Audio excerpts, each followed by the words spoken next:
Every spring, around the Christian holiday of Easter, the misinformation starts to flow about the supposed pagan origins of Easter. Some of these memes can be dismissed out of hand as not worth the energy to refute. For example, the idea that Easter is somehow linked to the Near Eastern goddess Ishtar is complete and utter nonsense. A claim so untethered from any evidence, I'm happy to ignore it. But as is often the case, misinformed claims that have a sliver of truth are the most difficult claims to address, because in order to address that sliver of truth requires synthesizing actual scholarship from half a dozen peer-reviewed articles and books. In this case, the claim is that Easter is actually linked to the ancient pagan goddess Eostre, a goddess supposedly linked to fertility, a goddess whose symbols were supposedly bunnies and eggs, and who was celebrated during a festival in the spring that was co-opted by Christians, a goddess whose iconography often depicts her as a blonde-haired being ushering in the spring. So is any of this true? Let's start with the kernel of truth.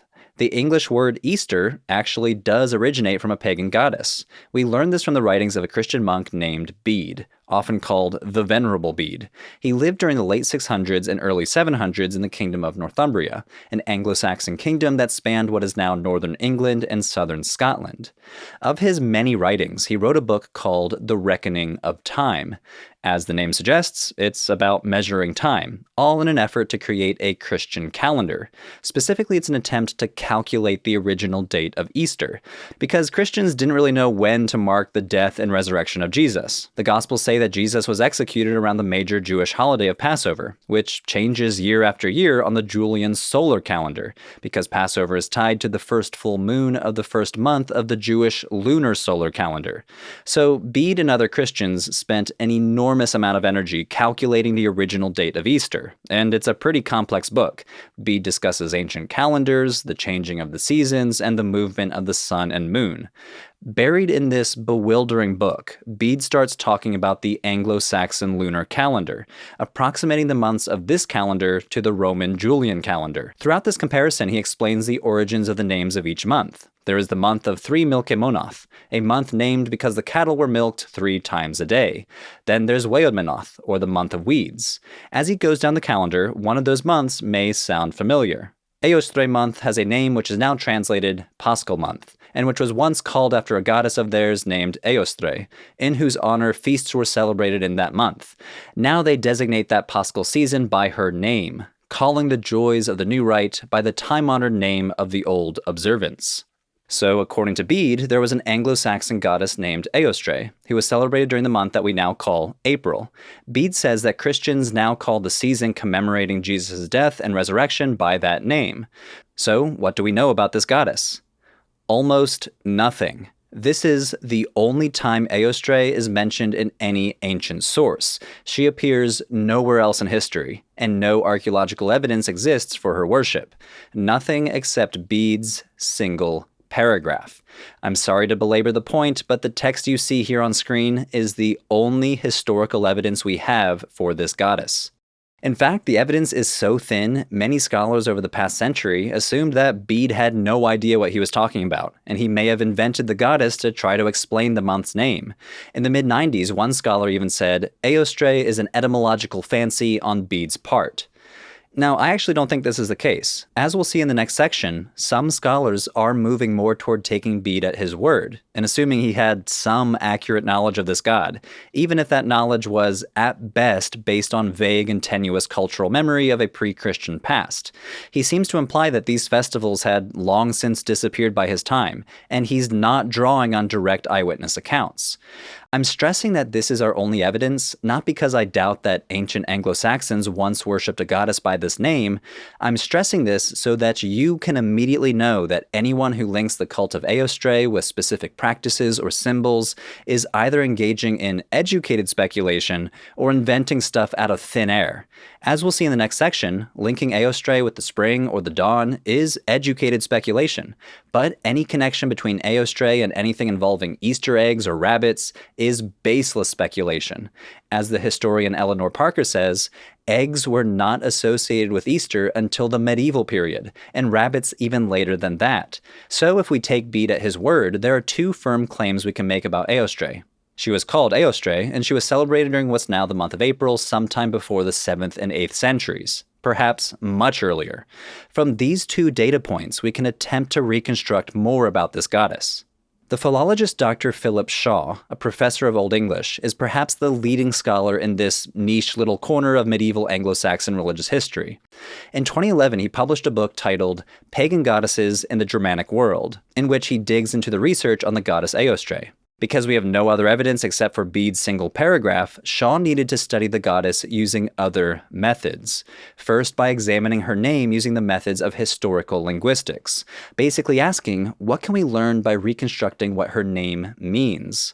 And secondly, by examining comparative evidence of Germanic goddess cults from mainland Europe. Let's start with the historical linguistics.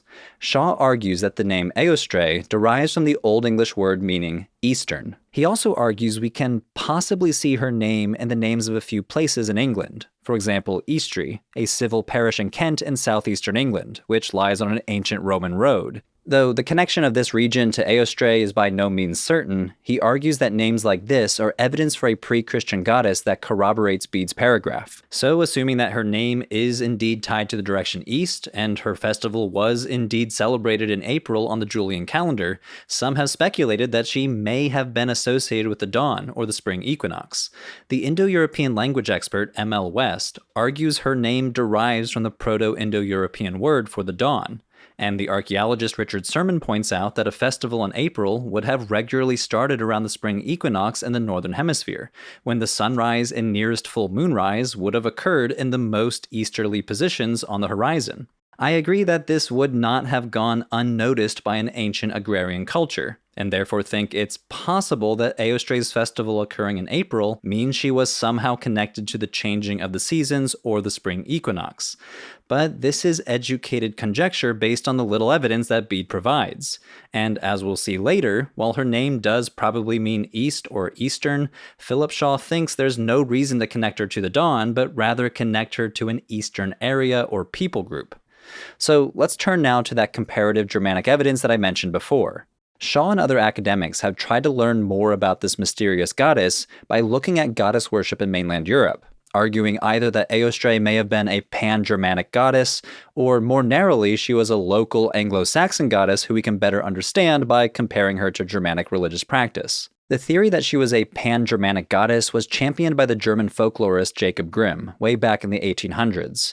In his 1835 study, Teutonic Mythology, he theorized there must have been some sort of Germanic goddess named Ostara, a cognate with the Anglo-Saxon goddess Eostre. He came to this conclusion because he noticed that the Christian festival of Easter was called Osterun in Old High German during the late 8th century. By linking this festival name with Bede's Eostre month, he argued that the German version must be named after a pan-Germanic pagan goddess, a divinity of the radiant dawn, of upspringing light, whose meaning could be easily adapted to the resurrection day of the Christian's God.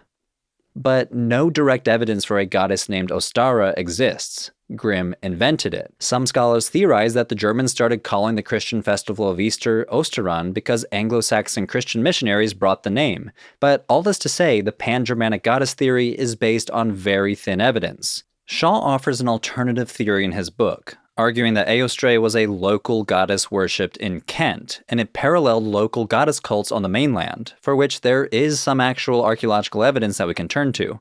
In 1958, archaeologists discovered 150 Germanic Roman inscriptions in Germany. They date to around 150 to 250 CE, and almost all of them are dedicated to beings called the Matronae Austriacenae. Now, we don't have any other sources illuminating who these Matronae Austriacenae may have been, but their name may derive from an early Germanic word meaning Eastern. Shaw translates the name as Eastern matrons, or more specifically, the matrons of the Easterners, since the suffix seems to imply a people group. This huge cache of evidence suggests that a large cultic center or temple must have existed here for an otherwise unattested Germanic Roman cult, some sort of local cult that was Romanized over the centuries of Roman rule. There were several matron goddess cults in this region of the Roman Empire, oftentimes simply called matrons of a specific location or people. For example, we have evidence for the matrons of Bergusia, a region in what is now Spain and France. Then there's the matrons of Vesunia, another settlement in what is now France. Shaw argues that these were ancestor cults that existed prior to the Romanization of the area. He goes on to say that these inscriptions offer us a glimpse of pre-Christian religious life that was highly localized and embedded in the society and politics of a relatively narrow geographic area. For example, the matrons of Vesunia are divinities of one small little settlement. He argues any cult of Eostre would have looked the same. She potentially was a highly local goddess, and he suggests that local region was none other than Eostre in Kent. The name itself might mean district of Eostre. If we do indeed see an echo of her name in this area, Shaw argues her connection to the East would have developed because she was the goddess connected to an area or people group identified as Eastern. This idea that she was a local Kentish deity thus does away with the idea that her name is related to the dawn. Shaw admits his theory is based on conjecture as well, but he argues it offers a more plausible and archaeologically informed alternative to the Pan-Germanic goddess theory. He goes on to say none of this proves any specific connection between Eostre and Eostre, of course, but this does make a case for the existence in pre-Christian England of relatively small-scale social groupings which, quite possibly, had their own local group-specific goddesses, and Eostre could well be just such a goddess. So that's about all we can say about Eostre. To emphasize how little we know, notice how many qualifiers the top expert in this field adds to his conclusion. Quite possibly, and could well be. Even her name is ambiguous. She may have been linked with the concept of East or Eastern, but even that could have several interpretations. We don't know if Eastern means she was linked to the dawn or the spring or the equinox, or simply to the Eastern people of Kent. But as I said at the start of this video, what we can firmly conclude is that the English name Easter derives from an Anglo-Saxon month named for a pagan goddess, the month within which the Christian festival most often fell, what we now call April. On one hand, this could be interesting. It shows that Christians at least tolerated the name, and it's certainly plausible that local Christian authorities encouraged the Old English name Eostre to help with conversion. In a letter dating to 601 CE, Pope Gregory recommended a strategy of acculturation to help convert Anglo-Saxon pagans to Christianity. He recommended, instead of destroying pagan temples, to convert the buildings into churches, and to co-opt pagan sacrifices as opportunities to celebrate the martyrdom of Christian saints. But this possibility doesn't make the claim Easter has pagan origins any less of a huge overstatement. This may be no more significant than the fact that these Christians also didn't seem to mind using pagan names for the days of the week. The fact that Wednesday comes from Day of Woden, the Old English version of the Norse god Odin, doesn't necessarily mean that Woden worship was an ongoing cultural influence on these Christians. The historian Eleanor Parker thinks the name Easter caught on early and widely across the English church, and quickly lost any pagan associations. Secondly, it's also important to point out that using the name Easter is a very localized phenomenon. I keep saying Anglo-Saxon Christians because we're talking about the English name for Easter. To this day, most of the rest of Christianity derives the name of this festival from the Greek word Pascha, which itself derives from the Hebrew word for Passover. The claim that the Anglo-Saxon goddess Eostre had any significant influence on the Christian holiday Easter takes a very narrow view of Christianity during the late Roman Empire. By the 8th century, when Bede wrote on the Reckoning of Time, Christianity already spanned all of Europe, North Africa, the Middle East, Ethiopia, and all the way out to China and India. So the notion that a festival of an Anglo-Saxon goddess way over in Northumbria had any influence on Nestorian Christians on the edges of China is absurd. So where did this idea of the pagan influence on Easter come from? These memes, ironically, can be traced back to a Christian fundamentalist author, the 19th century Scottish minister Alexander Hislop. He was a stridently anti-Catholic activist, and in 1858 published much of his criticisms of the Catholic Church in a book called The Two Babylons. The papal worship proved to be the worship of Nimrod and his wife. The book is full of blatantly biased pseudo-history, as he tries to tie Catholic religious practice to ancient Near Eastern religions.